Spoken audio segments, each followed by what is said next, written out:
क्या आपका भी बच्चा अकेले में खुद से बातें करता है या किसी भी चीज से, चाहे वो खिलौना हो या कोई डब्बा हो, टेडी बियर हो, गुड़िया हो, अन्य चीज हो, उनसे बातें करता है? तो ये वीडियो आपके लिए है।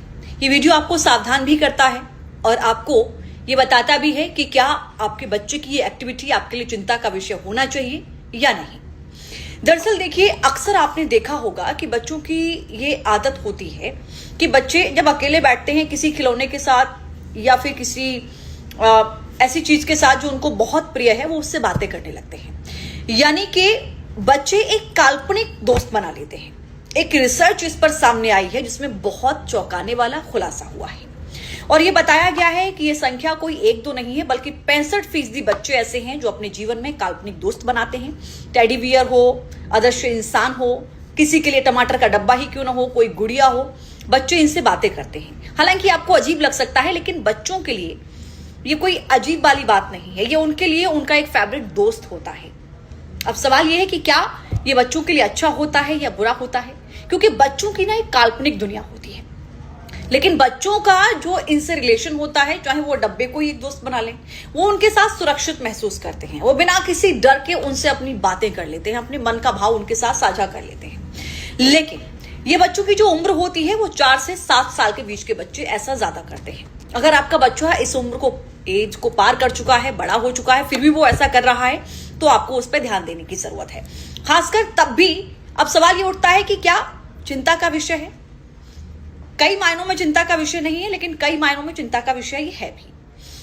अगर आपका बच्चा कुछ ऐसी एक्टिविटी कर रहा है जो उसके लिए नेगेटिव है, क्योंकि कई बार कुछ रिसर्च ऐसी सामने आई है जिसमें बताया गया कि एक लड़की ने बताया कि एक टाइगर उसका दोस्त है, उसके बाल खींचता है, उसको डराता है, वो डरी रहती है, सहमी रहती है।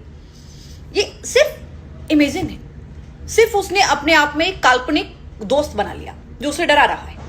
ऐसी स्थिति किन बच्चों के साथ ज्यादा आती है?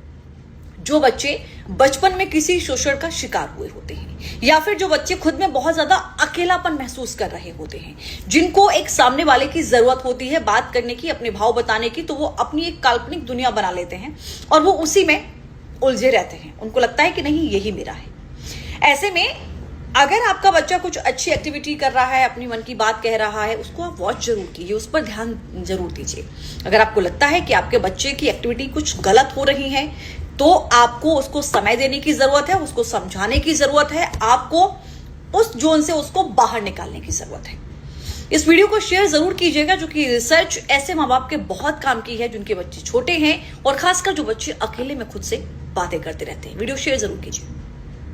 अब आपको टोल टैक्स नहीं देना है अगर आपको ये 4 हैक्स पता है तो। टोल प्लाजा पर स्कैनर खराब हो और टोल वर्कर आपसे कैश मांगे तो मत देना। NHAI के रूल के अकॉर्डिंग अगर आपके फास्टैग में बैलेंस है और फिर भी मशीन काम नहीं कर रही है तो आपकी जर्नी एकदम फ्री है। लेकिन फिर भी अगर आप कैश पेमेंट कर देते हो तो फिर उसकी रिसिप्ट आप यहाँ पर अपलोड करके कंप्लेन कर दो। और अगर आप टोल प्लाजा के 20 किलोमीटर के रेडियस में रहते हो तो आप अपना लोकल रेजिडेंट का पास बनवा लो, उसके बाद आपको टोल नहीं देना होगा और ये पास आपके आधार कार्ड से उसी टोल प्लाजा पर बन जाएगा। और अगर आपके पास 2 व्हीलर है या फिर आप किसी इमरजेंसी व्हीकल में जा रहे हो या फिर आपका व्हीकल एग्जेम्प्टेड कैटेगरी में है तो भी आपको टोल नहीं देना है। टोल प्लाजास के पास लोकल्स के लिए अलग से एक टोल फ्री रोड होती है, तो निकलने से पहले गूगल मैप पर पहले से चेक कर लो। और बाकी ऐसे और मनी हैक्स के लिए मुझे फॉलो कर लो। लैपटॉप या मोबाइल पर रात दिन पागलों की तरह काम करने वाले लोग बेंगलोर के इस बंदे की हालत को जरूर देख लें, कहीं आपके साथ ऐसा ना कुछ हो जाए। बेंगलोर से एक चौंकाने वाला मामला सामने आया है। यहाँ एक CEO की कहानी ने वर्किंग लाइफ के खतरों से अवगत करवा दिया है। बेंगलोर के टेकी अमित ने अपनी एक पोस्ट में लिखा है, मैं तो आराम से लैपटॉप पर काम कर रहा था, तभी अचानक मेरी नाक से खूब खून बहने लगा जो रुकने का नाम ही नहीं ले रहा था। मेरा सफेद वॉश बेसिन पूरी तरह से लाल हो गया था, मोटा कपड़ा खून से तर हो चुका था, मुझे कोमा में जाने का डर होने लगा था, लेकिन आईसीयू में भर्ती हूँ। ये खौफनाक वीकेंड रहा। जब तक मैं अस्पताल पहुंचा तब तक मेरा काफी खून बह चुका था। इमरजेंसी टीम ने 20 मिनट तक मेरा इलाज किया और फिर जाकर खून बहना बंद हुआ। लेकिन सबसे बड़ा झटका उस वक्त लगा जब मेरा बीपी 230 के पार पहुंच गया। मुझे ना तो सिर दर्द था और ना ही चक्कर आ रहे थे। सीईओ ने अपनी पोस्ट में लोगों से अनुरोध किया कि वो अपने काम के चलते अपने हेल्थ का भी ख्याल रखें। उन्होंने कहा कि ये हादसा मेरे लिए एक बड़ा सबक और चेतावनी दोनों है। हमें अपने शरीर का भी ख्याल रखना चाहिए, अपने किसी भी हालत में अपनी हेल्थ को नजरअंदाज